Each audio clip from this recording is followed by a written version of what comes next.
ஒரு ஊரில் ராஜா ராணி இருந்தாங்களாம். எப்படின்னா அந்த ராஜா ராணிக்கு நாளைக்கு கல்யாணமாக இருக்குமா.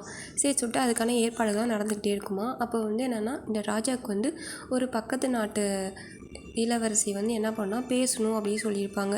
சரி சொல்லிட்டு எங்கே பேசணும் அப்படின்னா ஒரு பெரிய கப்பலில் தான் பேசணும் அப்படின்னு சொல்லியிருப்பாங்க. அதனால் அந்த நாட்டோட இளவரசியும் இந்த ராஜாவும் என்ன பண்ணுவாங்கன்னா முதல் நாள் அடுத்த நாள் கல்யாணம், அதுக்கு முதல் நாள் இவங்க 2 பேருமே என்ன பண்ணுவாங்கன்னா அந்த கப்பலில் இருப்பாங்களாம். அப்போ அந்த ராஜாவுக்கு என்ன பண்ணே தெரியாதான். இது மாதிரி நான் இப்போ நாளைக்கு எனக்கு கல்யாணம், அதனால் நான் ரொம்ப அவசரமாக நாளைக்கு போயிடணும், அதனால் சீக்கிரமாக சொல்லுங்கள், எதுக்காக என்னை கூப்பிட்டீங்க அப்படின்னு சொல்லுவாங்களாம். அப்போ அந்த இளவரசினா அந்த நாட்டோட ராணி தான். அவங்களும் என்ன பண்ணுவாங்க, இது மாதிரி நான் உங்கள்கிட்ட பேசணும் அப்படின்னு சொல்லுவாங்க. என்ன பேசணும், சீக்கிரமாக சொல்லுங்கள் அப்படின்ட்டும், கொஞ்ச நேரம் வெயிட் பண்ணுங்கள் அப்படின்னு சொல்லி 1 மணி நேரம் வெயிட் பண்ணுவாங்களாம். அப்போ என்ன பண்ணுவாங்க அப்படின்னா, அப்போ அந்த ராணி ஒரு பக்கத்தில் ஒரு பெரிய யாழ் மாதிரி இருக்குமா, அதை எடுத்து வச்சுட்டு அவங்களுக்காக வாசிச்சுக்கிட்டே இருப்பாங்களாம். வாசிச்சுட்டே இருந்துட்டு உடனே ராஜாவுக்கு தெரிஞ்சிடுமா எதுக்காக அப்படி வாசிக்கிறாங்க அப்படின்னு சொல்லி அப்படியே கண்ணீர் வடிச்சிட்டே இருப்பாங்களாம். உடனே கிளம்பிடுவாங்க.